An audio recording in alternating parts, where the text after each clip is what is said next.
You ready to go? Yes. All right. We back. Sorry to say, it's just us tonight here in the old kitchen studio.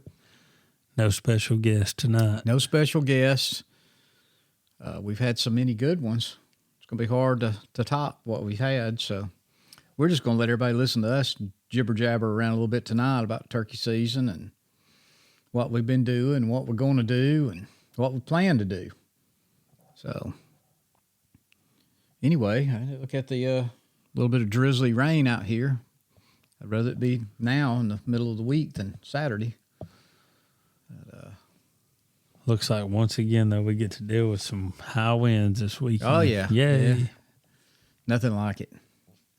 Of course, it never stops blowing in Oklahoma, and we're going to be there. Them trees grow leaning out there. Yeah, when I got it in Missouri, I mean, you wake up and it'd be a 30-mile-an-hour wind. You're like, oh, no hunting today. Them deer, they move in that every day. Yeah. If they didn't, they would never eat or do anything. Well, I mean, it's just like we was talking about over there. I mean, the turkey they may change up what you would think they would do, but they're not going to sit there in a tree or under a tree or not move all day. They might not can hear you. You may have to deer hunt them, which I saw a guy that was talking about he had to deer hunt one today. It was either on our turkey page or somewhere I was reading it. Man, a couple of guys gave him grief about it. There were some haters, wasn't they? Listen, if it's illegal, sometimes you got to do what you got to do to kill a turkey. I'm not beyond it. I mean, I've done it before. I mean, I guess people could say what, we'll get into it a little bit more, but, I carried that boy of mine, Christian, Monday evening, and we set up. I mean, I had that turkey pretty much patterned by camera. I knew when he was coming through, whether he's coming down there to look for hens or walking through on the way wherever he goes to roost, but I knew. And I did call a little bit, but I don't know if he responded to my call. I know he responded to me cussing my son. But we'll talk about that a little bit. So that, I don't know. Where did we leave off? Where do we need to catch everybody up at? I mean, I guess really we get into us leaving Friday morning, that because Thursday night we got to we will be leaving in the morning for Tennessee, and we wasn't in no big hurry because it was pouring rain there, which I almost wish we would have went ahead. Now that once we got there, I wish we had. Of course, now if we hadn't have, we wouldn't have seen what we saw on the roads, and we wouldn't have met who we met. That's right. So I take it as, which I mean, it was a quick trip there. Wasn't like it took that long. Yeah, for everybody that don't know, and these podcasts, it can run a week or 2 weeks behind, but we took off to Tennessee, what we're talking about, and we were going to leave out in wee hours of the morning after I got back in from Orlando, but the rain was in the forecast. Supposed to rain like to 10 o'clock. Excuse me. Till 10 o'clock Saturday morning. So we just decided I needed tires on my truck. We decided we'd just leave my truck at the shop and meet over there and load up in yours and go. Get up there and eat a late. Oh, man, I've got the hiccups. Y'all gonna have to look over me. But to leave my truck and get up there late and have a little brunch or something. Find a place to eat anyway. So we did. It's only a couple hour drive, 2.5 hours, I think, wasn't it? Hour and 51 minutes. Is that? Yeah. Okay. Yeah, it's close. So we get up there, but as we're getting there wasn't no rain. The rain kind of fizzled out. Heck, it was I guess it was a little overcast a little bit, but we stopped in, got our hotel room, or at least checked into the hotel room. We didn't get it, but right. Took off, find us a place to eat, and we ate. What was the name of that little restaurant? Well, I asked the manager, I said, where's the local mom and pop that we can go get some late breakfast or something? He said, Molly Mondays. So we found Typed it into the GPS. Old Google saved us again, and off to Molly Mondays we went, and it didn't disappoint. Great food. Food was fantastic. But, when we were coming into town, I saw that sign on the road right there as you entered Savannah, and that's about as much as you're going to know about where we hunted. We stayed in the town of Savannah, but we hunted outside there. It was a little bit of a drive. But I just caught a glimpse of the sign, and I said, what was that? It said something like David Worley or something other. And you said, not David, Darryl. And then everything started to click. But we get on down to Eaton, our Eaton place, waiting on our food. I guess we was ordering. Wasn't we ordering when you looked over there? Yeah. You asked the old gal? I said, that guy looks just like Darryl Worley. She said, oh, it is. He's best friends with my mom. So she's like, yeah, I want to meet him. Yeah. Sure. And all the little local guys, I mean, I'm sure he knows everybody in town, but they're all kind of piled around, making conversation or whatever, maybe take a picture. Showing pictures of fish and turkey. Oh, yeah.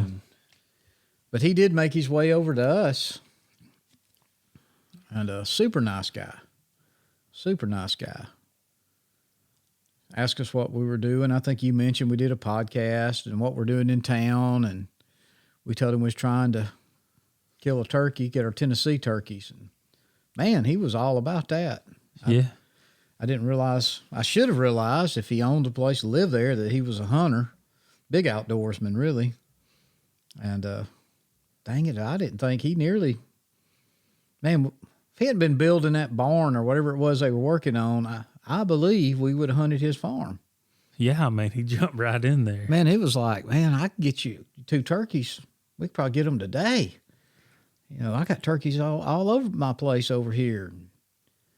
It's kind of like, well, where is this place? And it was like, I'll call for you or whatever. And it was, man, I just got this project he was working on. And he had the new solo coming new solo out. being released that day. Which is a pretty cool song, Tractor Time. I have not heard it. I didn't listen to it. Yeah, it's pretty good. So, it was shot right there on his farm. Really? Yeah. On the one we could see? Yeah. Or the one he lives on? I'm pretty sure it's the one you see. Well, anyway, he asked us where we were hunting, and we told him where it was, and come to find out, they do touch in places, and he was telling us what a great place we were hunting and how many turkeys was there, and a lot of them travel back and forth between his place and that place, which really made us feel good. Yeah. Kind of a starting point anyway.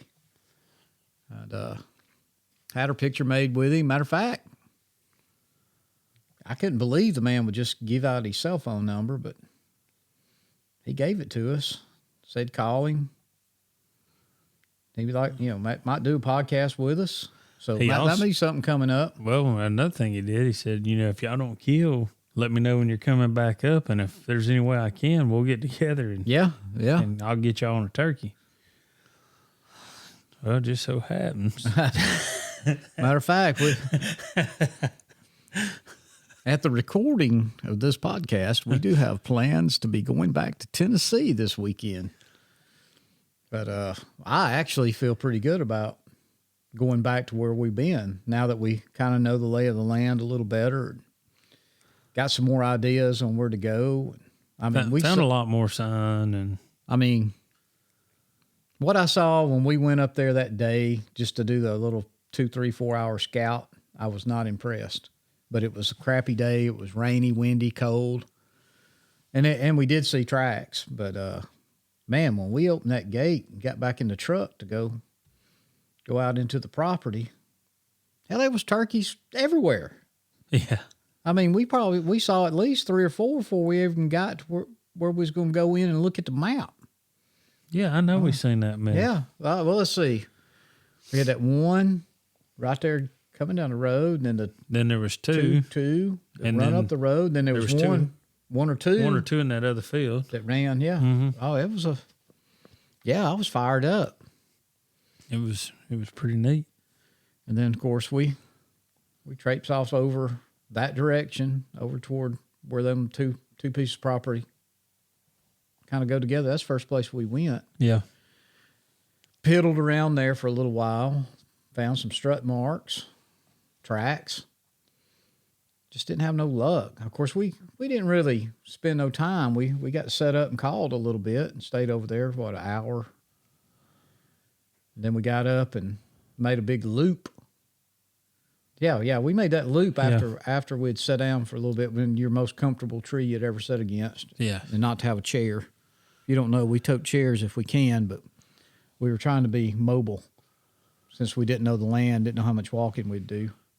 Trying to strike one, which we didn't have no luck. We didn't even hear a bird. Mm-mm. None all the way up.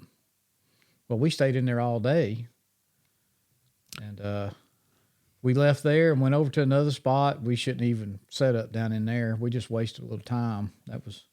It was a good learn not to go. And good exercise. Oh, yeah, we need to exercise. Got our steps in. And them big mountains we had to climb over there. It is not the Tennessee hills and ridges you think. I mean, it was a little elevation rises here and there, but none of it was bad. But we left there and kind of rode the roads a little bit, and we wanted to go see a spot we kind of had picked out and been told about, and that's when we rode on out the road out there to Little Baghdad. Yeah.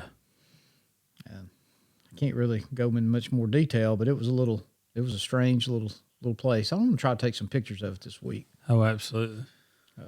If we make it out there, we might even make it out there. Who knows? Well, we will make it out there. And I've already, I don't know what we're going to do, but it's going to be one of our strangest turkey hunting trips we've ever done. We're taking our wives with us. Well, they're going to Savannah with us. They're not actually hunting with us. Neither one of them cares nothing about what we do. So they'll spend money and shop while we're traipsing around in the woods, acting like a female turkey. But I think we might have to have them on the podcast once we get done that trip. We might set them across the table. Yeah, because I think sometimes they don't believe that we get up at 4 a.m. and we go do all this walking and we spend the whole day in the woods. But I think they'll find out. I wish they'd put on some boots and traipse with us sometimes, and just we wouldn't get to hunt. But because I think about 2 hours into it, they'd be done. So, it took Rebecca a couple of deer seasons. I took her with me, and we'd go sit and shoot in houses and do that kind of stuff. She wouldn't even carry a gun. Then finally she decided she could shoot a deer. Then she wasn't even sure then. So, she's not a big hunter. She's killed a doe and maybe a couple of does, and she killed a real nice buck, and she was done. That fulfilled the mission. So if she goes with me down to the hunting camp, she hangs around, watches TV, and lounges while I'm out doing whatever I do. That's what Laura normally does with me if she ever goes down deer hunting with me. She may go sit in a shooting house with me, but she doesn't care anything about killing a deer. Well, I'm sure they'll sleep in a little bit and then get up and talk about us. Make some coffee. Oh, yeah. Yeah, they both love coffee as much as I do, and now you've acquired that taste, apparently. Of course, you still have to... Shout out to the night manager at the Quality Inn. Oh, my God, Savannah, yeah. Tennessee. We were staying at the Quality Inn, but their breakfast thing, they didn't have a coffee machine that makes giant coffee. You can just walk up to and stick your cup under it, and they weren't going to be open. They wouldn't have no coffee ready when we're leaving, because we had to leave 4:30. Yeah. 4:30, it's a long ride where we was going, and daylight's getting earlier every day. So if you hadn't been in the woods in a few weeks, you better really look at that sunrise time, because you need to be there 45 minutes for that, wherever you're planning on hunting or listening from. But, yeah, that real nice lady when we checked in, and she said it wouldn't have no coffee, but she would give us some extra coffee packs for our makers so we could fill our cups up because, they don't make but a little shot glass full of coffee. And she scrounged around, couldn't find none, told us to check back in with her. She's going to do something for us after dinner, and we went to another place there to eat dinner, which was a cool place. And we will get pictures of it this trip because the women, they'll have to go there. Yeah. But we did that, came back, walked back up to the office, and you went in there ahead of me, but she had one of them commercial grade, what you see sitting on the tables in the mornings at a breakfast bar, jug full of coffee. I bet it had 2 gallons of coffee in it. Yeah, it was full. And it was strong. She did say, she said, I hope y'all like it strong. I made it a little strong. I have to put a little water in it, but of course I didn't at 4 o'clock in the morning. I didn't think nothing about it. Didn't even have to heat it up. It was still, it had been sitting there 4 or 5 hours in that thermos thing, so it didn't get cold. But it was slap full. We sloshed that thing back down, set it on top of the refrigerator, and it was there for us the next morning. We could have drank out of that thing for 3 or 4 days if we'd been staying that long. But it was pretty strong. I mean, you could almost chew it. Yeah. As a matter of fact, if you had the grounds that was in it, would have crunched up on, you'd crunched them because I was shocked when I poured out what little bit I had, when we got back to the truck.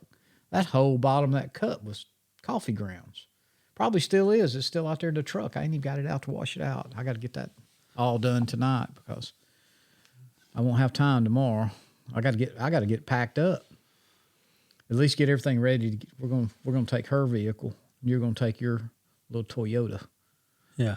So the women will have a nice vehicle to ride around in. I mean, the Toyota's nice. I'm not saying that, but they'll have her car to drive around in while we're out, hopefully killing turkeys and not hunting turkeys.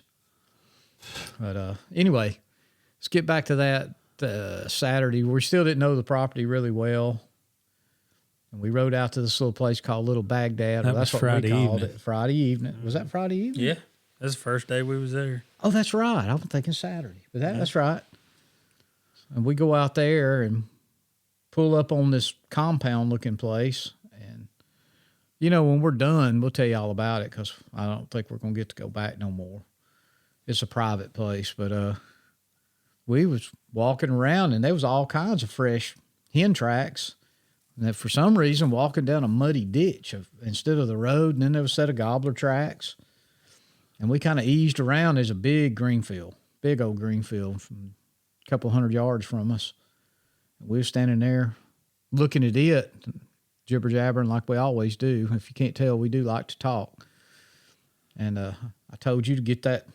Was that Christopher King? Yeah, Christopher King call. First time that had been taken out of a vest in the turkey woods.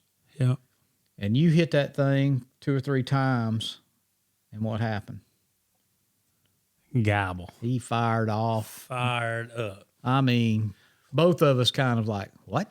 Where do we go? Behind us. Wasn't out there in the field or anywhere that way. It was back behind us somewhere. And then another one. You hit it again. Yeah. And I see. I done a couple of clucks is all it took. Yeah. And that first one fired off. Then I decided how to run a sequence. If we did that, the one behind us fired off. The one out in front of us was the first one. And they were and then at one time they was both hammered. And we were like, we gotta make we were stuck. I mean, we're out here in the wide open. There ain't a big tree within 100 yards of us. And then some hens started cutting up. They didn't like that hen up there on the hill. So we're scrambling. We put it back. We should have, if we'd have known what we knew a little later, we probably would have killed a turkey. But so we scramble into some probably 12, 15-foot tall pines, about as big around as my arm, breaking some few limbs, trying to where you could back up and we could be close to each other. And, I think I may have yelped a few times. They didn't like my yelp. But, man, that Christopher King call, every time you hit it, they'd gobble or some hens would answer all pissed off.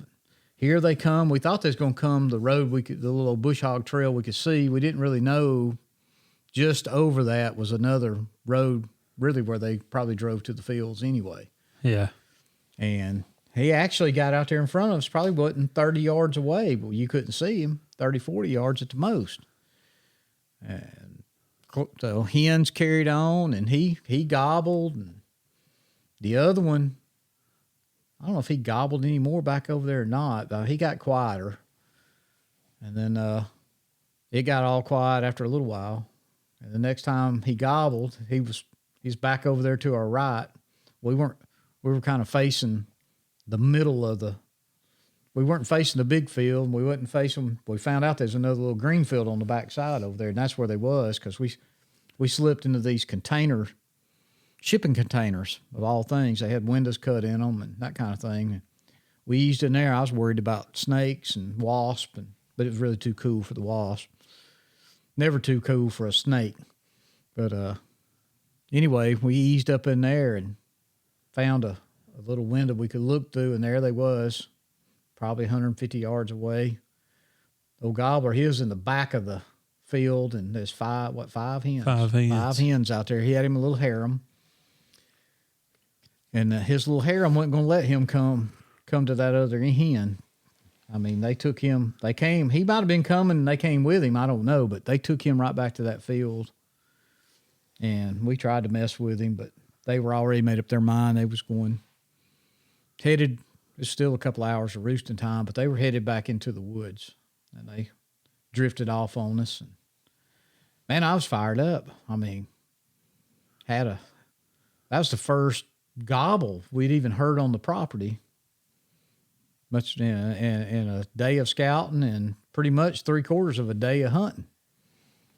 And we made our plan for the next morning, and there was no way. It was kind of a no-brainer. I mean, there was 2 different gobblers gobbling 2 gobblers within 100 yards of each other. The problem was, we assumed they were going to come back. We was kind of looking at OnX, trying to figure out where they might roost. And I still think they probably was over there. There's another piece of private property with a big pasture and some hardwoods around it. And I figured that's where they ended up, somewhere off down in there, roosting. And we had no idea the weather was going to turn off nasty it did. It wasn't supposed to, and that it done one of those loop arounds.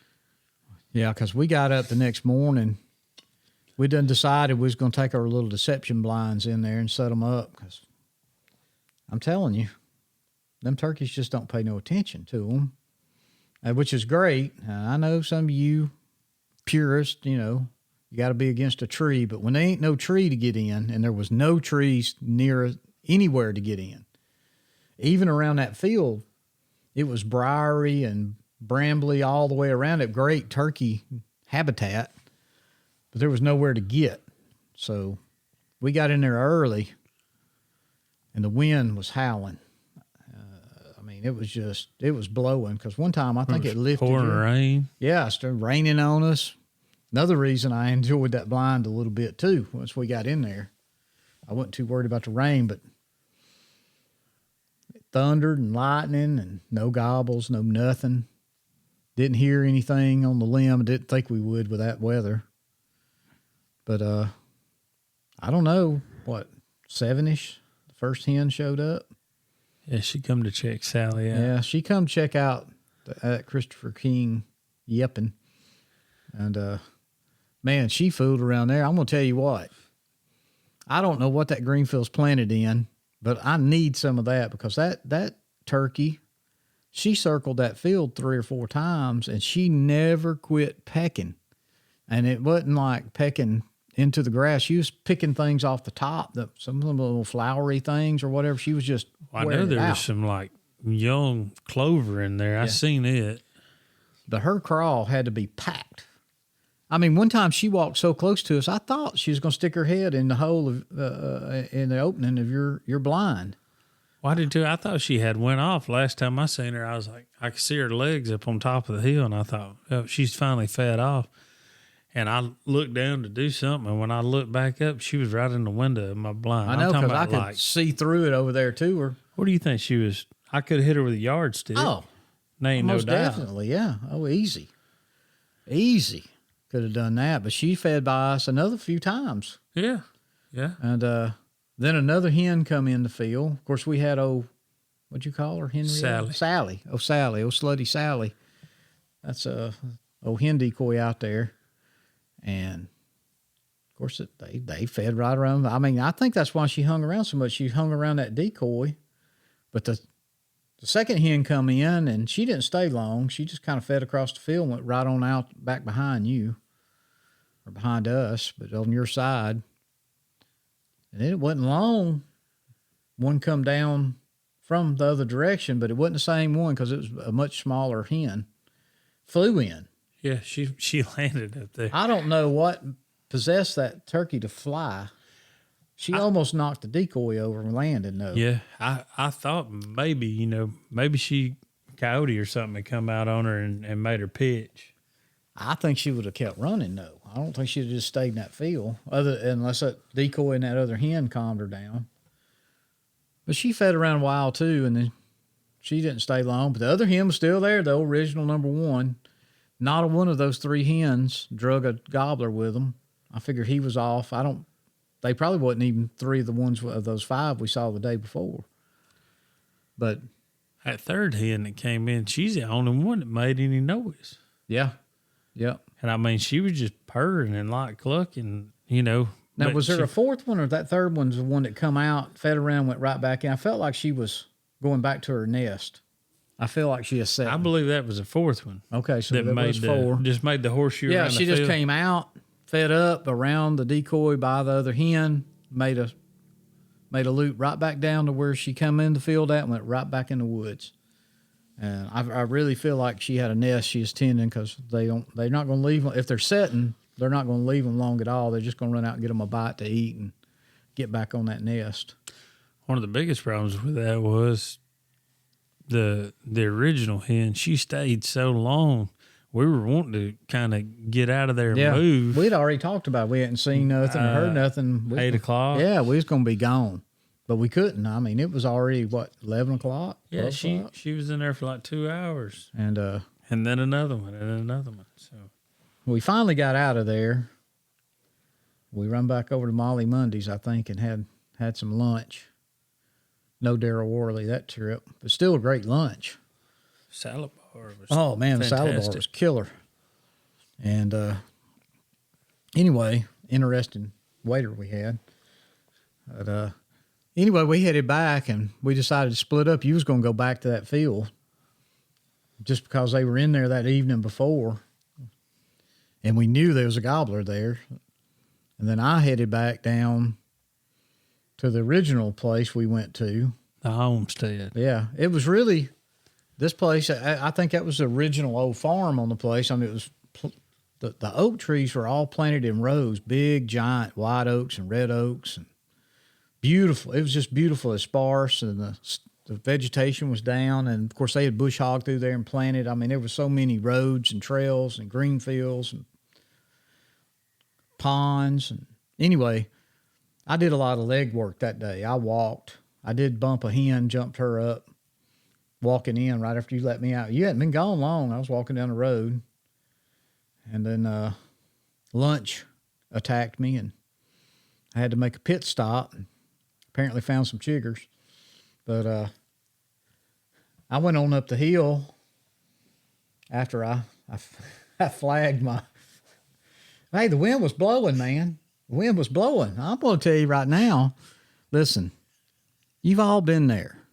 You had a good lunch. Might have been a little greasy. This place don't have no electricity or running water. So if your stomach starts to rumble, you ain't got no choice, but you gotta be like the caveman. So I'm walking down the road, and man, it just hit me. And thank God I had a big old wad of rolled up toilet paper. I think you took it off that roll in your truck, because I kind of had a feeling. Anyway, I did my business, a lot of business, and kind of cleaned up. I'll leave it like that. But, you just drop your tissue down generally, especially it was nowhere near where nobody would walk. I was off in the bushes. That's how I got chiggers. But dropped that tissue, and that wind was so strong. When I turned around after getting my belt buckle back up, that tissue was stretched out, looked like a flag at Talladega, just waving in the wind. The old brown stripe racing flag. It wasn't checkered. It might have been checkered. I didn't get that close to it no more. What are you doing over there? Oh, boy. Anyway, I head on up the hill because I told you about what I was going to do. I found a broke up nest and some eggs, which made me sad. Took a picture of it. Didn't see no real turkey sign, but a lot of grass and stuff, you know. I mean, I didn't see no droppings, or that's what I kind of look for when you can't see footprints.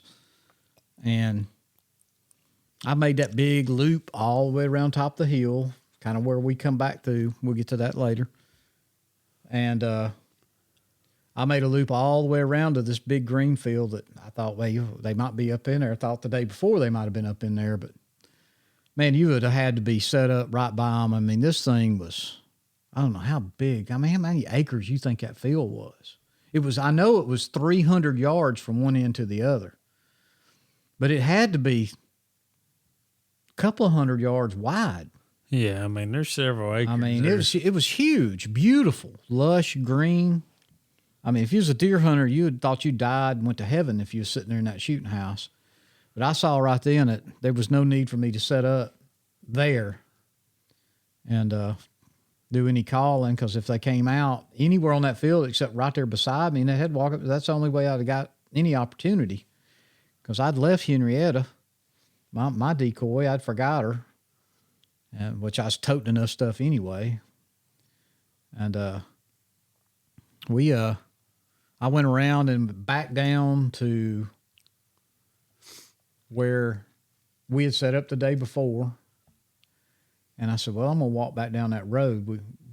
And that's when I walked back up on those strut marks where we'd found the day before, and all those tracks. Looked like there's some fresh gobbler tracks in there. So I went up, and there's another green field just right up the hill.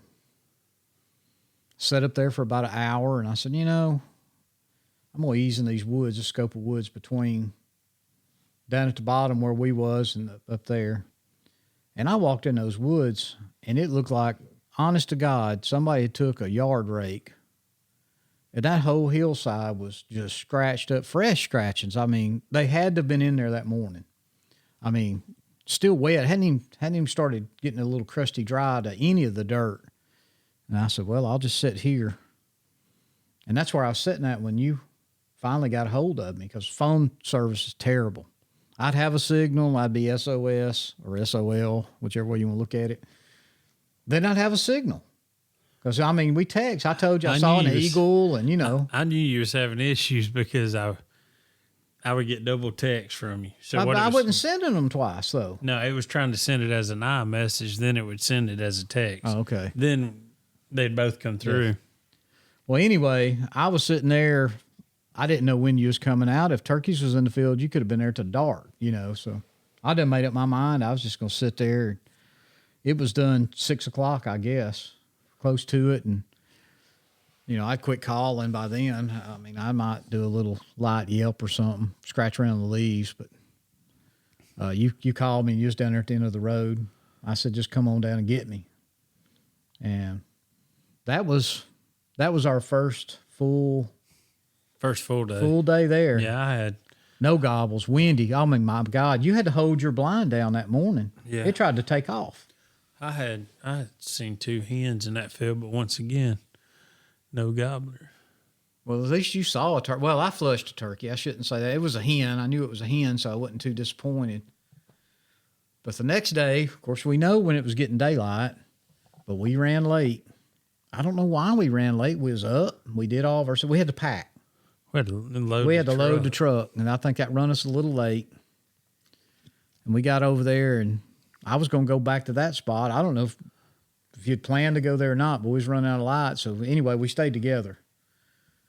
And well, we'd been told about another little field up there by that giant one that I didn't even know about, or I'd have went over there that evening. It would have been a better field to even try to hunt, set up on. Might have had some luck knowing what we heard the next morning. But we get over there and walk up in the corner of that field, and just broke light pretty good.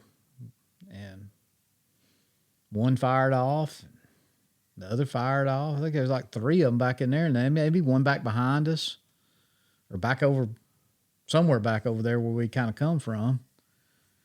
And of course, we're all Xing and trying to figure out where to go. And, that's where the woodsmanship, knowing your area comes in handy. But once again, I hadn't never even been over there. I've been all over the other. But we set up, of course, the wind blowing like dang crazy. And I'd call and you'd call, and nothing. We could, after the birds flew down, we may have heard a gobble one time or two on the ground. Up on the hill up there. So we trekked across it and made another little round and got down in the bottom, and I wanted to walk you up through that hillside, show you all that scratchings. And, of course, I knew we'd walk on out into that green field. And we was out in there, and this time, after we was talking about it, was, wanted me to hit my call, and, I hit it just a couple, 2 or 3 clucks, or yep, whatever you want to say, and, man, one fired off, a couple 100, 200, 300 yards. Yeah, just straight in front of us. Across a pond. Yeah, across a pond and a little scope of woods. Knew he couldn't see us, but he was hot. It was probably 9:30 by then. And I knew, at least I knew that area, if we went. So we hoofed it back up to the top of the hill and made a big circle. And you'd already told me we need to check that bird again. Probably should have listened. Probably should have hit him right then. He might have gobbled. But I kept wanting to get right just a little further. We get right up here near that oak tree. And man, we got up, went through this beautiful green field, and it tapers down. The road that comes into it's been planted as well, and kind of stepped around a little offset. And that dang turkey was standing there about 100, 125 yards away. And it was so quick when I saw him, I don't know if he was facing us or facing away. It was just, he looked 4 feet tall standing there.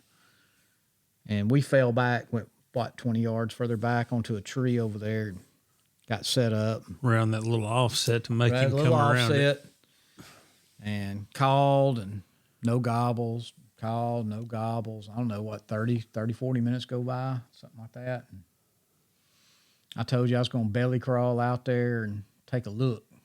And then, of course, you made fun of my crawling. What do you expect out of a nearly 59-year-old person? I thought I did pretty good. I kind of squat walked. You actually got a glimpse of the day before. Yeah. Except I had my pants up. So I squat walked out there and then laid down and kind of pulled my way out there. And I was, what now? What you were about to? Well, I thought you were just going to stay low and duck walk kind of up to that corner and then lay down there and kind of crawl around the corner and peek over. But I don't know. You ended up, you drug yourself 2 pulls, and then all of a sudden you're like... Well, I pulled myself out where I could see down that road. There wasn't nothing down there, so why the hell lay on the ground? Well, I didn't realize that you could see yet, and you made 2 pulls, and then all of a sudden you kind of just creeped up, and I was like, hell, he's done gave up on that low crawl. I could have crawled to the end of the road. I got a little snake in me. You may have got on one of them too. And that was another reason. It was still pretty chilly that day. It was cold all day that day. I forgot. Yeah, it was. And the wind was still blowing. But it was 37 when we went out that morning, or 36. So, anyway, I stood up and pulled my hat off, and that's kind of my sign that there ain't a damn thing here. He walked back over. He had the look of discussion on Very he was disgusted because I'd done walked out there and that turkey saw me, and I thought I'd done bumped him out of the country. And that was the only one we had the opportunity to even try to get on. And we're standing there talking about what we're going to do, and what happens? Crow flies over. And he fired off. I He was probably another 100, 150 yards down the hill, but he didn't. I think he just saw something. And he could, in his mind, maybe it was a deer. He may not. He may have went the other way. I just think he would have gobbled. Which we kind of knew that he was probably the bird strutting on that gravel road, and he was probably just making his way to where he normally does. So then we have to strategize a new plan, because we think he's going down on that road where he's strutting. So we want to get out in front of him and get on the road before try to he get down does. and circle past him. So we check him one more time. I get the crow call out. You crow call and he gobbles. So we were like, okay. And maybe it's my fault. I don't know. I just thought we needed to get... No, it's not your fault. I mean, we discussed it, and I agreed. You know, I did want to go the other road, and then you was talking about getting around that, came out right in front of that green field. We was talking about going up in there, maybe setting up in there if we could get in front of it. Because there's nowhere on the road to set up. It's just all sage and briars and little saplings. And when I say little saplings, nothing big enough to cover this body up. So, anyway, we decided to go down the other little road, which...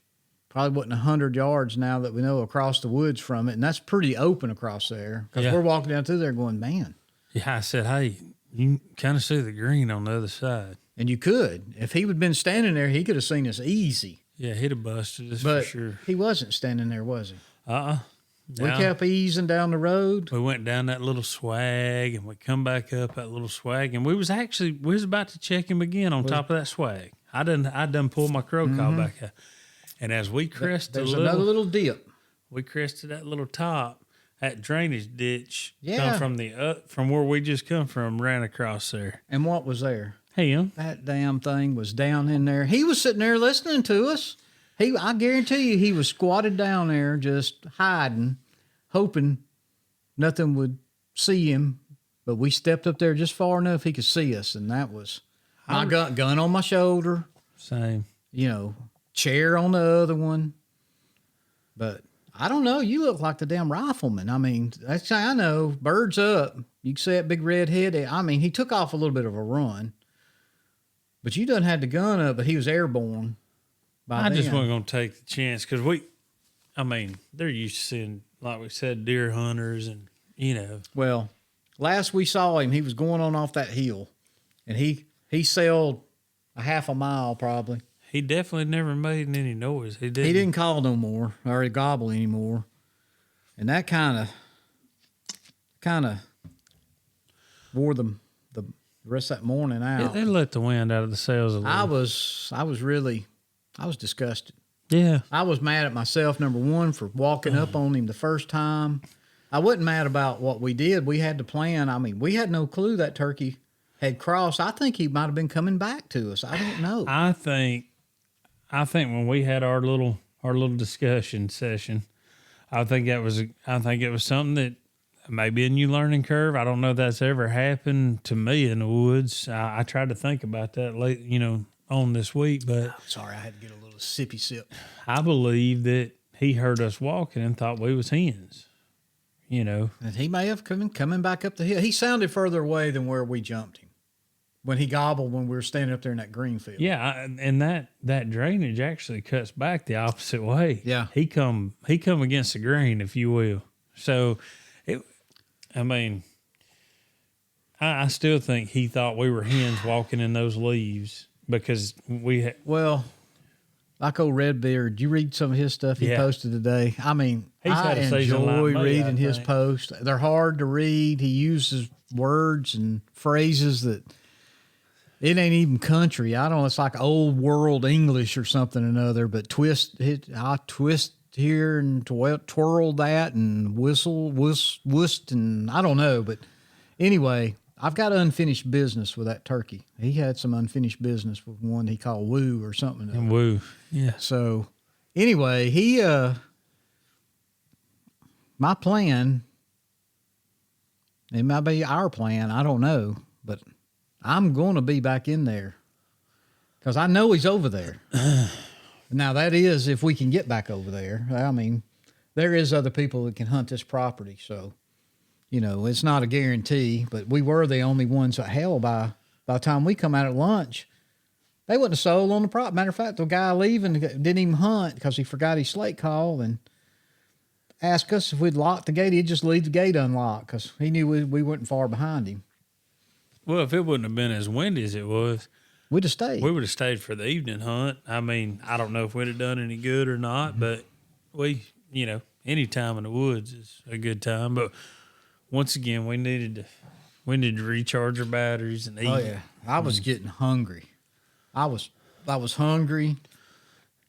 It was just one of them What did they say? I was hungry and thirsty. Done caught a chill. It was cold. It was cold. So we did find some good sign in that other area. Oh man, we found a That's spot. beautiful I'm not spot. so sure. I mean, I don't know if you got plans to be listening there or not, or going out to little Baghdad. Man, I'm Osama and Bin Laden's out there. Yeah, that's what we named those 2 turkeys that we heard the first evening. Hey, we got Osama Bin Laden, and I may need to stop by the mosque real quick before I go in. Well, I would definitely be up there checking them fields if it was an afternoon before I stepped out in the wide open. Knowing what we know now, I'm telling you, we would have killed that bird. One of us. One of those birds would have died if and possibly when we had them fired up. I don't know if they didn't get real close to each other strutting down there on that wood line. Yeah, well, we'll never know. We did have a ball with those hens though. When she decided to get upset and cut, I let her have it. She cussed you. Yeah, well, she got cussed back. But I mean, everything you gave her, she gave it right back, or she would give it and you'd give it right back. That is so much fun, though. I mean, it'd been a lot more fun if we'd had spurs and a beard at the end. I tried. Well, like I said, I feel better about this thing. We're headed back there tomorrow night, and we'll be there Saturday morning, Lord willing. Creek don't rise, and like I said, we know the land better. We know Little Baghdad better. You walk that road down some. There's some places over there. That last place we went and sat where you took a nap and I sat and watched for turkeys the rest of the morning by myself. You know it real well. We don't want to Instagram or Facebook any of these pictures I've got. I mean, it'd been so cold that morning. The sun come out. When I seen that sun hit your foot, I was like 20 more minutes. I'm in 20 more minutes. But I looked over at you, and your head was kind of cocked to the side. Never knew I went to sleep. Your lip quivered a couple times. I said, "Oh, he's out." And well, when I came to, but I scouted, I e-scouted on OnX trying to figure out where that bird flew to, where these birds may be, because, it was scratched up as much over there. I don't know if they wasn't in there that morning while we were striking out with that other bird. I believe they were. I mean, it was still wet. But then the sun kind of kept creeping up on me, and you were over there asleep, and I said, well, I'm not going to nap. I'm going to rest my eyes. And that's really what I did. I just rested my eyes for a minute. My granny used to rest her eyes. You were catching some flies. And there might even have been a couple little light snores in there. But you know what was crazy, though? I didn't even know I went to sleep. And when I woke up, I looked out in the edge of that field, and I just seen black. And I was like, oh, crap. Because I seen you were resting your eyes. And I was like, oh, crap, for real. And it was a crow. I'm thankful for that. But because we would have been caught with our pants down right there. Well, the turkeys would have just went on through because we were both siesting. Well, I mean, they might have thought that little what it was. My sinuses was acting up. It wasn't a snore. But now we took that walkabout. We've been on a walkabout all morning. Yes, and we had already been like 8-point-something miles when we stopped at that location, and so my body said I need a little napping now. Well.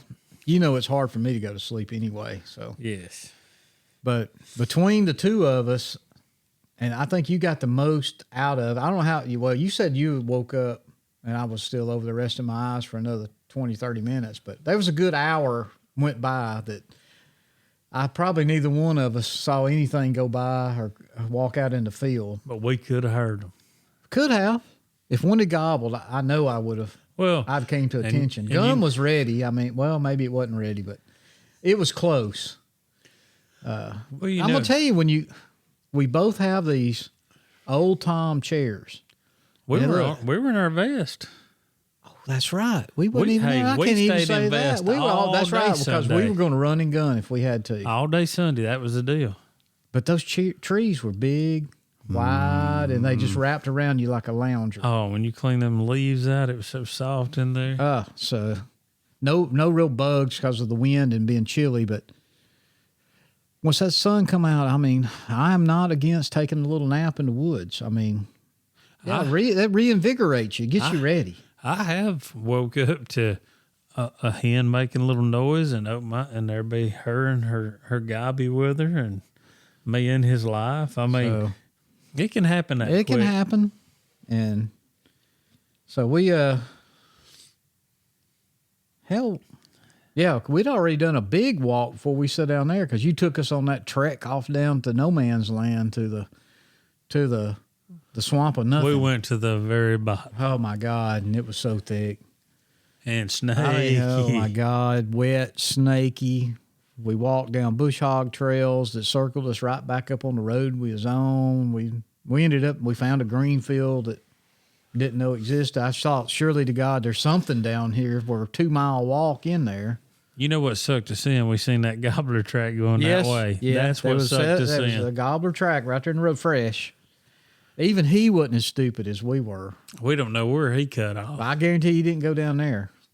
I think he went out that old washout road down to that big green field. Down to that big green field, and probably left with that bunch of hens that was probably over there scratching when we was walking 5 miles down in there. It was definitely more than 1 or 2 hens that done that. What do you think of that thing right there? Yeah. So. I was watching, talking about them naps. I was watching old Cat Man on YouTube today, and they said, "Well, I'm just gonna sit up here for a little while, maybe take a little nap." And I thought, hey, listen, everybody takes a little nap. I'm going to tell you right now, if you're a turkey hunter and you tell me you don't take a nap, I'm going to call you a liar. Sometime, somewhere, maybe not every day, you hunt 3 or 4 days in a row and you getting up at 4 o'clock and you stay to roosting time and you stomp around 3 or 4 miles, 5 miles at a time. A day or two will wear on you. I definitely don't sleep as much in the woods now as I used to. Ever since I got on that CPAP. Well, hell, you slept driving down the road. What are you talking about? Nearly killed us in dang Tallahassee. You could go to sleep in the middle of a sentence. Matter of fact, you did. You was answering something I asked you, run us off in the damn medium. So I'm proud of that CPAP. I'm also proud that thing is silent, except when you roll over and the mask might move a little bit, and then it sounds like Old Faithful going off till you resettle it. But anyway, that was our Tennessee trip, and it's probably going to be close to a repeat as far as areas we're going to go because we're limited on time, unless it's just a bust right out of the gate, and we decide to try a new road. Every road we went down, just about we saw a turkey. So anyway, and then we got a week off, and then where are we going? Oklahoma. Back after them Rio. We're going to go out there. We got a trip set up. His name's Ryder Keller. Yeah. I'm going to touch base with him next week. No need to really bother him right now. He's super responsive. Told us he had a ton of farms. The bird activity last time I talked to him was looking good. Got a little drive ahead of us, about 15 hours one way. So we're gonna get up early and not like 3 o'clock in the morning early, but we're gonna get up because we're gonna get there the evening before. Is that right? Yeah, we're gonna leave. We got to be there Sunday evening. When is that? Wait a minute, I got it pulled up right here. Thought I had it pulled up. So I figured we'd get up Saturday morning. And our hunt starts May 6th, so we're going to leave out on the 5th. Which is Monday, right? Let me look at my calendar. I believe we're going to leave Saturday. I think we got to be at camp Sunday night for hunting Monday, Tuesday, Wednesday. So the 26th. Oh, I'm 26th. The 6th is a Monday, so we got to be there Sunday night. So I think we're going to leave out on the 4th on Saturday. We're going to spend the night somewhere? That's right. We're going to split the drive up. Oh, hell. Wait a minute now. You made me drive 15 hours to Kansas. It can be done. Well, I mean, I don't care if you want to go. I'm just saying, why do it? We ain't got to. I thought, and we might find something out there we want to stop and check out. Well, we do need to pay attention to Arkansas. If anybody's got any hot leads, we got to get a bird in Arkansas sometime down the road. So we ain't asking for no pins. Now we'll take them. But, I mean, if you know of a great piece of public ground in Arkansas somewhere and you ain't planning on going back anytime soon, we had some friends do that help us. They really tell us where the birds was, but they told us some places to start in Nebraska. And, there's always somebody out there to help you. So we need to at least look at that. If we get done early enough, I'm not against, kicking back through Missouri or something, I think if we got done, let's just say we killed out Monday, which that never happens. So folks, don't expect that. Not out of us. Not out of us. It happens to a lot of people. I see it every day on Facebook, Instagram, but generally our 3-day hunt ends up 9 days or whatever, or 14 hours, setting on a hard stool or something. But anyway, I don't know. Of course, we can always head back to Tennessee, but I don't know if Kentucky season's over. We could head to Kentucky, hit that place one more time. Kentucky goes out on the 5th. Oh, no, Kentucky. A lot of places go out on the 5th. We're done with Kentucky. What about Missouri? Missouri goes out on the 5th. God, dog. Are you serious? Mm-hmm. Well, we just have to, we got to leave Friday. What else did you mention? Arkansas goes out on the 5th. Jesus, come on, gang people. I mean, Lord help us. I mean, we're working men. We can't just take off all the time. I mean, I take off more now than I should. And, I got another, well, no, we ain't got another trip planned, but I think we're going to camp on Tennessee until we get a bird. Yeah, before we talked about maybe heading to Michigan or something, but I don't see no need in doing it if we ain't killed a bird. We've already spent the money. And now our wives will see what we actually do, which, I mean, neither one of them complain. And it'll be a good little weekend getaway. I mean, we'll hold hands with them and eat dinner. Where is that? And June, the only options we got is Maine and Michigan. Is that it? And when does it go? Maine is over 6-1, and Michigan's over 6-7. Well, Michigan would be the place. Yep. Well, I've got a few contacts saved just in case. Well, I doubt it'll happen. I mean, if we end up hunting to the 26th of May, which was a pleasant surprise, by the way. Yeah. I mean, it'll be so daggum hot, though, I don't know if we'd want to fool with it. I'm usually, back in the old days here when season come in on the 15th of March, by April 30th, it was so hot, I didn't even want to go. Sometimes I didn't even go the last weekend unless I hadn't killed something. And now I did kill one a couple of years ago, May 6th. I killed it on the 6th of May. And anybody wanting to, my birthday's May 8th. If y'all got any, beautiful pot calls you want to send me and whatever for a birthday gift, or pins. A pin that's the gift that keeps giving right there. If you want to drop a pin on a stake. Listen, we're trying to do this. We say 49. Dustin over there, he may get his 49. I don't know. And then he'll just drop by the nursing home, let me know about it. Because there ain't no way. I don't have enough money. Even if I had the time, I don't know if I have enough money. I could go like some of these guys and hit 7 or 8 states. You would have to do public, and I'm not sleeping in a tent or in the back of a truck. Now, if we had a little mini Winnebago or something, a little 4-wheel drive van with some nice cots, and I had satellite service or TV or a phone where we could watch a little TV at night, I could do that. First off, I ain't sleeping on the ground out there where there's no Western Diamondback. I ain't going to do it. Ain't going to happen. I don't even like the thought of sitting down out there. But, so we're going to. And we got certain states we want to go back to. I mean, we definitely want to go back to Texas at some point. We're going to go back to Texas, make a rerun through it, but. We've got to make another. We got to go to Kansas one day, one and trip, Nebraska. and Nebraska. You got to get one in Kansas. I got to get one in Nebraska. I know Kansas is tougher to even get to hunt now, and their bird numbers. They say they're super low, and I mean, I tend to agree. We didn't see a whole lot of birds out there when we were there, but there's other places. I think it's like any state. They won't be a bird for 5 miles, and you crest a hill over there, and there'll be flocks. And it's just real.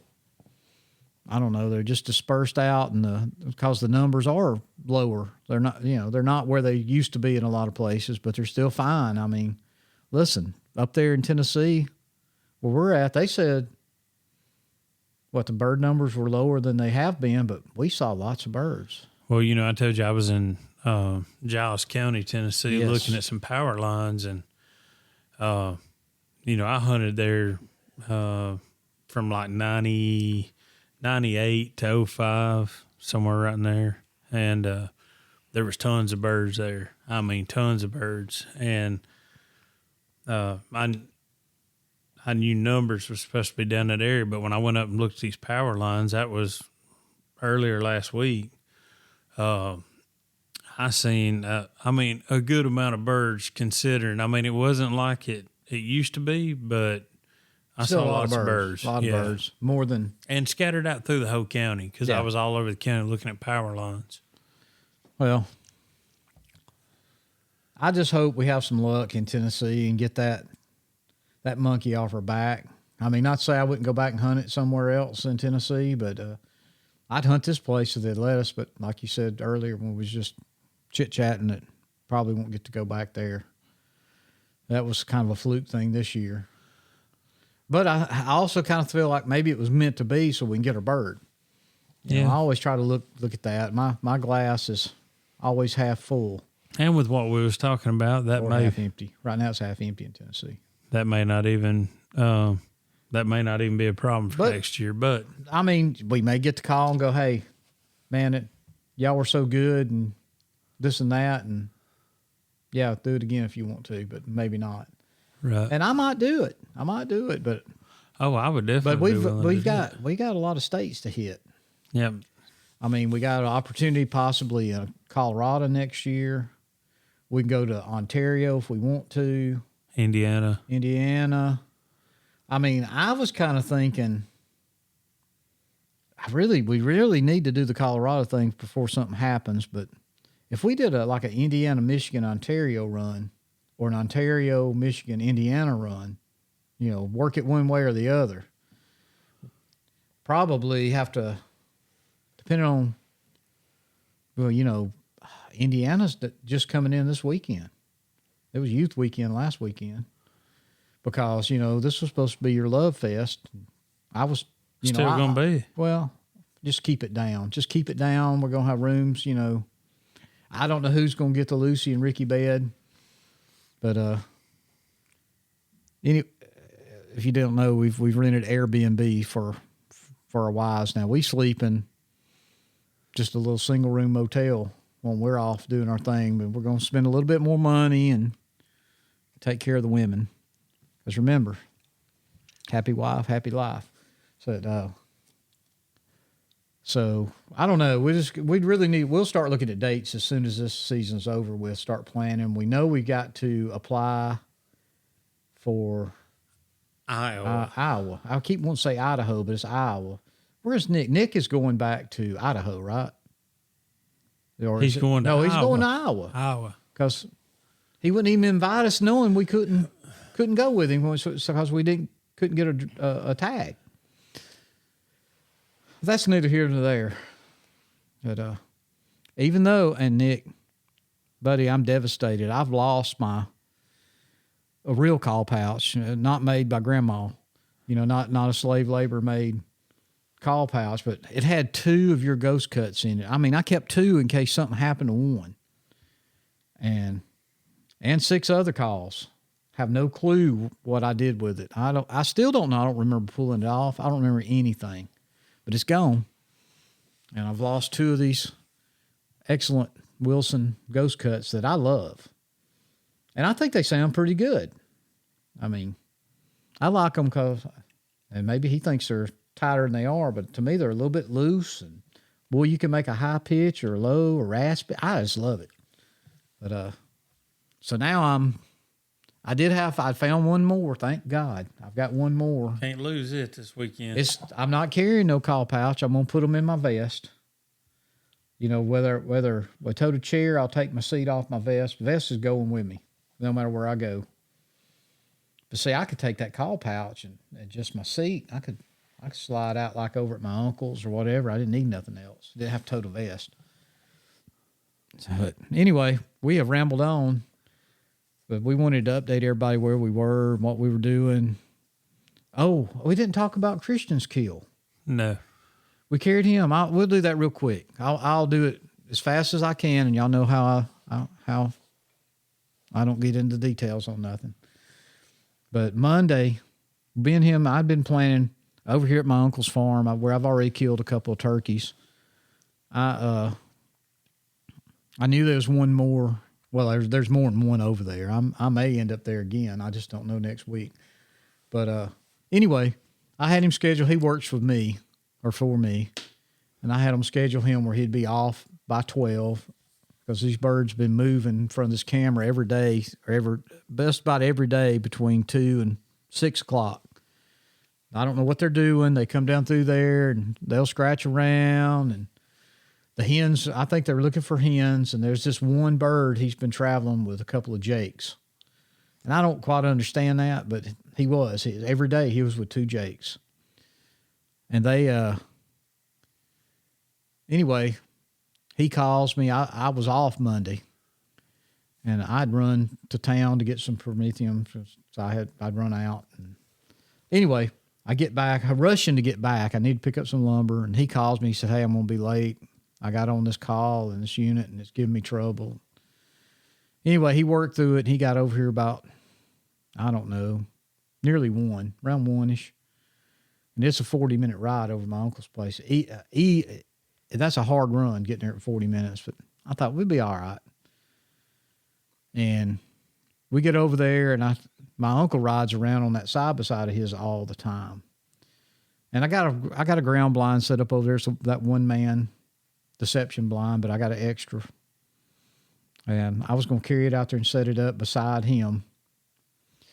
So I told my uncle, I said, "We're going to load that up in your side by side and you just drop us off. They'll think you're going to do whatever you do when you're riding around." And of course he hauled us down there. I'm not going to tell you what happened. I had to run back to the truck after he left. I left my vest, all my calls. And I didn't have no houndstooth thing anymore, so I didn't have any calls. So I hoofed it back up there to his house, and he run me back down there again. And we got set up, and it was an oven. It was hot. That sun, them things get hot in the sun. Anyway, we were about 15, 20 minutes into sitting there, and I can glance over and see him. He's looking down at his phone, and we all do it, don't get me wrong, but I can see he's watching videos. He's not hunting. He's watching YouTube. Because that's all these young people do now. They don't watch TV a whole lot. And TV shows like the Golden Girls, all they watch is somebody putting a firecracker in the crack of their butt and blowing it up or something. But anyway, I didn't say anything. And I'm watching, and I'd called a little bit. And anyway, my phone vibrates, and I look down, and it's my youngest son. He lives in North Carolina, and I just kind of hit the ignore button. But when I looked up, guess what was coming down the road? Old big boy. Old beard is swinging. And I won't use the language further into this I use, but I kind of whispered, we're side by side. And we'd already been talking, so I knew he could hear me. And I said, "Here he comes." Nothing. No reaction. Head still down. Phone still looking. Gun across the lap. I said, "Here he comes." Never looked up. Still, he's hypnotized over there. I said, "Here the freak he comes." Almost not quite that loud, but almost that loud. And I didn't say freak. And by then the turkey's inside 40 yards. And I think he heard me. Because he looks up, kind of turns his head up. You know, that don't affect in those blinds a turkey. Well, now he's trying to get the gun up that's laying across his lap that, don't remind me. And we'll go into that right before I hang up, but I'll pay you for that gun. Anyway, the turkey turns to go down not down our road, but the road kind of wide. He went the other way to us looking at him to our left. As he goes back through the pines, I said, Christian's got the gun up. I can see him swinging on the bird. I said, do not shoot through those pine trees. And I'm using the word freak. I said, you've done freaking messed up. We ain't going to kill the freaking bird. I can't believe I didn't make you leave the freaking telephone in the truck. We're here to freaking hunt. All the time, I'm hearing myself in my head going, you need to shut up. You sound just like your daddy. My dad was, man, he was a hard man, and he would get on you, and he would not let up. And I couldn't shut up. I just kept on and kept on and kept on. And I looked over there, and I said, we are going to sit here till the stars come out. It's going to be a long, hot day. And I was going to do it. I had water. He didn't have no water. I was going to do it out of pure spite. And then, of course, I think you must have texted me or something. You text me and tell me what happened. Yeah, I think I told you I was disgusted. Yeah. I was, man. I told you in Tennessee that bird was going to die. Mm-hmm. Yeah, there was my opportunity. I thought, because that bird, I swear he putted a little bit, not just super alarm, but he just not really like an alarm. Yeah, but I mean, it was like something's happening down there. And I don't see anything. So, and you said, well, maybe those jakes come out and drag him with them, or he'll see them or something. And it wasn't 25 minutes after that, I said, here comes a jake. Well, he's paying attention now. He knew he better not look back down at that telephone. He's paying attention. He watches him. It's like, of course, we're not going to shoot no jake. And you text me, said Jake. Jake's coming. And the jake fed, within 20 steps. I mean, he was all in there feeding around and doing what he does every day. And Christian goes, here he comes. I thought he was talking about the jake. I said, here, where? He's coming back down the road the way he came. And sure enough, that turkey, I think he was still down that road. He just made a circle. Well, he went left and he came back the same road. I think he was just off down in there and did his little thing, maybe 100 yards or whatever, and saw the jake come by, because the jake had to walk by that opening. And he walked into the opening. He acted a little bit. I called a little bit. I didn't think I should have, but I did. I figured the jake would be all I needed. But, it's not a turkey hunt unless you call a little bit. And he stood down there for a few minutes. He could have shot him there. That was 40 or inside. And I said, don't shoot yet. I said, make sure the jake's not in the way. And when he got somewhere in between 30 and 35 yards, I said, just shoot him whenever you want to, or let him come closer. Well, you know what happened then. Kaboom. Boom. I mean, that turkey, he flopped over and maybe kicked his wings 3 or 4 times. And I'm saying, get up and go get your turkey. Get up, go get your turkey, because you know what happened to me. I will never set no more. Nope. But anyway, I'm going. I said, that turkey might get up and get away. Well, I could see him flopping, and y'all can't see this. I'm just flopping my head. His head was it was like a snake. His neck was broke as broke. And he jumps up, and I kind of video him. I think I'm videoing. I missed the funniest part of the whole thing. He runs down there. And about that time, the old turkey goes to flop again. And this boy, and you have to see him now, he's 6', how do you think, 6'1"? Probably so. There, 300 pounds. I don't know. I'm his daddy, but I don't know who his father is. But, because I ain't that tall, and I never have been that big. Anyway, he starts to kick it like a dang soccer ball. I'm going, don't kick that turkey. Step on him. Now he starts stomping. I mean, like he's trying to put out a fire. Every time the bird would flop, he'd stomp. I said, don't stomp. I have a problem, though. I have a problem. I feel like you're disrespecting the bird when you do certain things. And I know he didn't know it, and he wasn't doing that, but I don't like. He hasn't shot one since he was 12. He hadn't shot one since he's 12. He's 32, by the way. I kept saying 31. That's what I'm saying. I mean, that's, that's what I said. I said, have you done forgot everything? Well, I'm not thinking, well, yeah, it's been 20 years. So he finally steps on it, which he didn't need to. He said, I thought you were saying stomp on it. And I know he didn't say that. He didn't think I said that. But that little shotgun at 30, 35 yards blew. There was no skin on the neck. I mean, it was a 4-inch wide place. I mean, it wasn't even a flap of skin. I don't know where it went. It was gone. And he told me, because you see some of the pictures, and if y'all get on Facebook, look on my page or Meat and Two's page, I've got it all posted, some pictures of him with his turkey and stuff. And you'll see that little old gun, and that gun used to belong to somebody I know pretty well. That was a Meat and Two original. That was a Dustin Miller original.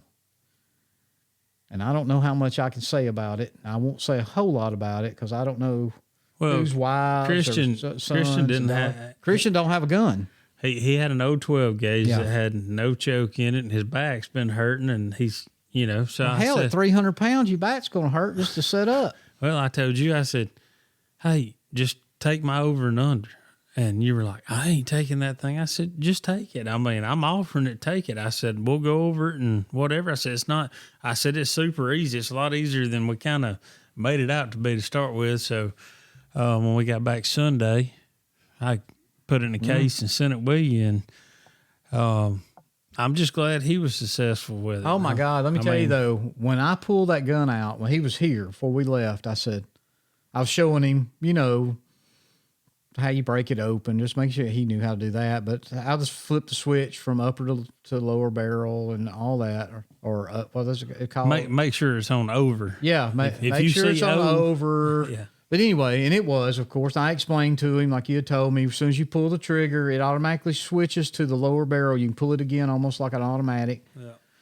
Yeah. But he picked it up, and he said, oh, my God, this gun don't weigh anything. And, of course, he looks like Sasquatch. So he looks like he's sitting there holding a little toy gun. And after he killed that bird, he said, I've got to have this. I said, well, I think he's going to sell it. And then I kind of was the go-between. I'm not really negotiating at all because whatever price you said, that was going to be the price of the gun.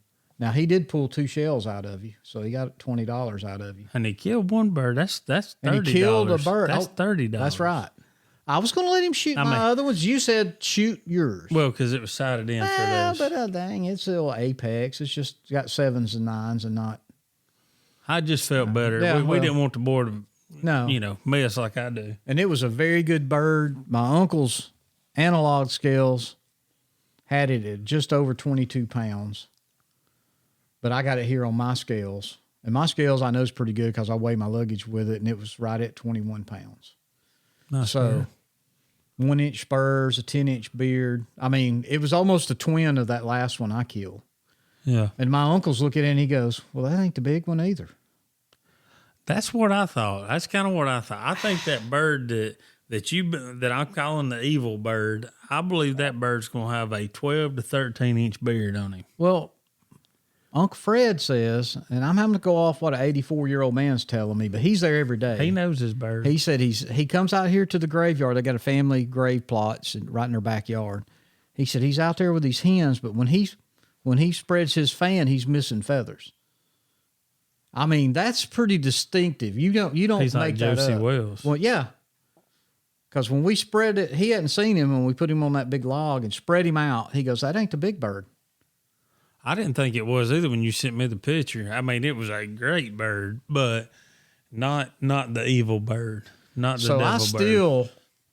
I may go in there next week in the evenings or maybe take a morning and not go down there where that blind is, but just stand out there because I'm not seeing that bird down there. I've not seen a bird, and I've seen 6 birds down there. And different ones, in strut. And I've not seen one with messed up tail feathers, period. You may have to go and hunt that cemetery. I don't mind. I killed one out there a few years ago.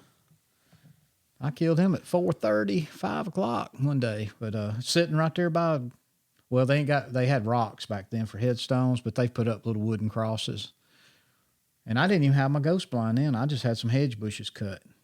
Once again, I was looking at my phone when I looked up. The dang thing was standing there at 30 yards. I killed him at 25. But I think that's where he's hanging out. Yeah. Regardless, congratulations, my son Christian. Hopefully it won't be 20 years before you kill another one. Now you've got a gun. You've got it's a great gun. I would love to have something similar, but I mean, I'm happy what I got. But I mean, if I was out in the market, I'd be probably looking at something like that. Of course, now you're back to the original OG killer. So anyway, that was our week. How it ended was great. If y'all want to see that turkey, go over Meat and Two's Facebook page or look me up on my Anthony Crow page. I've got him tagged in it, and anyway, it's there. And like I said, it was super. I was super proud. I apologized to him for talking so bad to him. He won't forget it though. Next time he turkey hunts, he'll be watching. He actually told me he deserved it, and I said, "Well, you didn't deserve all of it." So I thought I got better in my old age, but man, when it comes to turkeys, I just don't want to mess up. I mean, it's kind of like this morning when I was listening to the rest of that Meat Two, the Talk About It boys. When Sleazy was on there, he's talking about his wife. He has to get her one opening day because life's hell if he don't.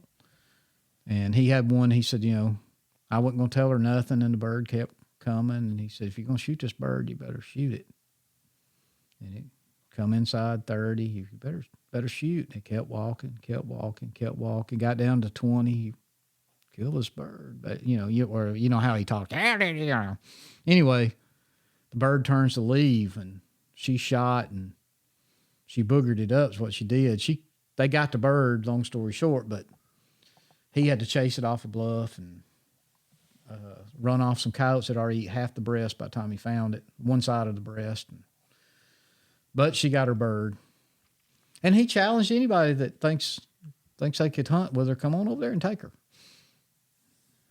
So anyway, we've rambled on a lot longer than we thought we would, so we're going to get on out of here. Fridays be here in the morning. I still got to get my stuff packed. We got to go down and get your gun case and shells. He couldn't negotiate that out of you on the gun buy. Well, he couldn't for the shells for sure because that's all you got. But we'll for sure have an update next week. I don't know if we'll have a guest or not. May call up a few folks or just get an update on people. Maybe we'll have a list of who we know is killed and not killed, and I don't know. Get somebody on here. And I got my call. You talking about mine? Oh, okay. Yep. We'll do that. Possibility. Yeah. We'll maybe a secret special guest that I just got sign language to. We're not going to say nothing. It will not be anybody from the Pinhoti Project though. Alex, man, he was frothing again. I listen to that. I mean, he just drools when he gets into them. I mean, not drooling over Sleazy or a squirrel, but man, when he says Dave, you can just hear it. Dave. It just, I know, you think he's dropped his dip, but it's just slobber coming out of his mouth. His mouth waters when he thinks of old Dave. I hope to God one day Dave takes him turkey hunting. You know what? I'm not sure he'd be able to walk. He wouldn't need. No, I ain't going there. Not going to go there. This is a clean show, so it won't go there. But anyway, let's get on out of here, and we'll talk to everybody next week. Hopefully, I'll have a word or two about killing a turkey for you. I hope to God. I'm hoping somebody gets over their dry spell. Him and Nick Wilson. Nick may have killed by now. I don't know. I hadn't heard anything from them, but well, we'll be talking to you then, and we'll be right on the cusp of headed to Oklahoma. Anyway, we will talk to you later. Peace out. Meat and Two Nation. Yeah, I said it. Meat and Two Nation. All 12 of you. Till next week, we'll talk to you.